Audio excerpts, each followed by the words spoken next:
A special thank you to each of our subscribers who make this channel possible. Here's today's story. In a significant move, Australia has made another payment of $800 million to the United States in support of the AUKUS submarine deal, bringing the total contribution to $1.6 billion. This payment comes despite the ongoing review of the AUKUS agreement by the Trump administration. The recent transaction was confirmed by a Defense Department spokesperson who emphasized that Australia has been steadfast in its commitment to contribute to the American industrial base as part of the AUKUS agreement since March 2023. The spokesperson stated, Australia's contribution is about accelerating U.S. production rates and maintenance to enable the delivery of Australia's future Virginia-class submarines. The payments are aligned with Australia's commitment to contribute a total of $2 billion by the end of 2025, which is aimed at enhancing the delivery of AUKUS Pillar I outcomes. The government has expressed confidence despite the Pentagon's review, indicating that it is natural for a new U.S. administration to reassess key initiatives. A defense spokesperson said, all three countries are continuing to progress the AUKUS pathway at pace, ensuring it meets national and trilateral objectives. While Australia's first payment was met with much fanfare in February when Defense Minister Richard Marles met with U.S. Secretary of Defense Pete Hegseth, the second payment was made without a public announcement. However, officials had previously indicated that it would be made according to an agreed schedule, affirming that the total contribution of $2 billion would be fulfilled by the end of 2025. The exact timing of the second payment remains unclear, particularly in light of the ongoing Pentagon review, which was publicly acknowledged on June 11th.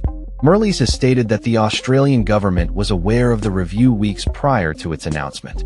After this year, the remaining $1 billion will be paid in annual installments adjusted for inflation over a period of 10 years.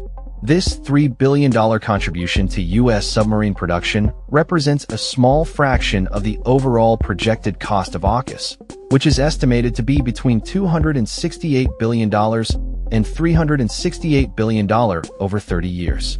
Prime Minister Anthony Albanese addressed the payment on Wednesday, reiterating the importance of the agreement with the U.S. and the UK.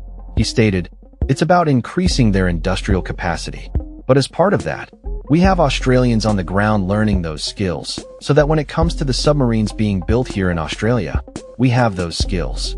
Bruce Wolpe, a senior fellow at the United States Studies Center, commented that the payments thus far indicate that AUKUS is progressing as planned, despite uncertainties surrounding the Pentagon review. He noted, "There's been no deviation on AUKUS from this government. What this shows is a redoubling of the commitment." However, he also highlighted the significance of the lack of timely disclosure regarding the second payment, suggesting that sensitivity around AUKUS may be influencing communication.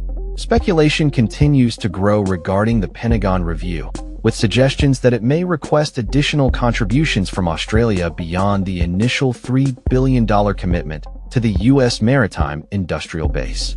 Hegseth has previously indicated a desire for Australia to increase its overall defense spending to 3.5% of GDP, which would require an additional $40 billion annually.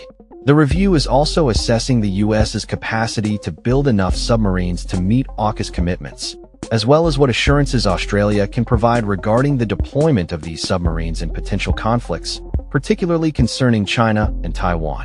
Concerns have also been raised by Jerry Hendricks, the new submarine chief under President Trump, regarding Australia's commitment to AUKUS and its ability to support U.S. interests in the Pacific. As the situation unfolds, both Marles' office and the Pentagon have been approached for further comments, but responses have yet to be provided. The implications of these payments and the ongoing review could have far-reaching consequences for Australia's defense strategy and its role in the AUKUS alliance. That's all for this story. We upload videos every day covering many different subjects, so hit that subscribe button to stay informed. Thanks for watching.